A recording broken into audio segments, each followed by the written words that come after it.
Channel 3 is your back-to-school authority, and over the past year and a half, some high school extracurricular activities were cut back or even canceled during the pandemic. But with the new school year coming up, students and teachers are hoping for a little bit of normalcy. Yeah. Channel 3's Courtney Zeller, aren't we all, right? Yes, Shows yes. us what means for a popular Southington marching band.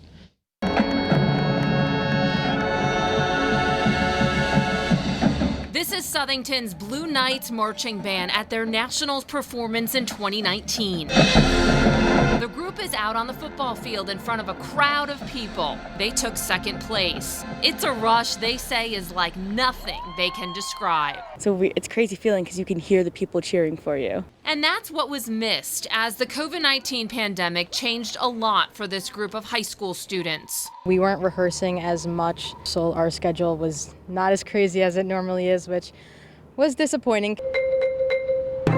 While they still practiced, it was shortened quite a bit. It was definitely a little bit nerve-wracking going into since everything was different and there were a lot of policies and regulations to go off of, so everything was very different. We did have practices. Unfortunately, they weren't as many as we would hoped, and we didn't have any competitions per se. We would record ourselves and submit them online, but there was none of the thrill of going out there on a field in front of an audience. This was one of those virtual performances, and even during a global pandemic, the Blue Knights marching band won their state title. We come up with a recording per week and we'd submit it through US Bands, which is our competitive marching group, and they would send feedback, which was great because feedback is what we thrive on. Today, practices are being ramped up.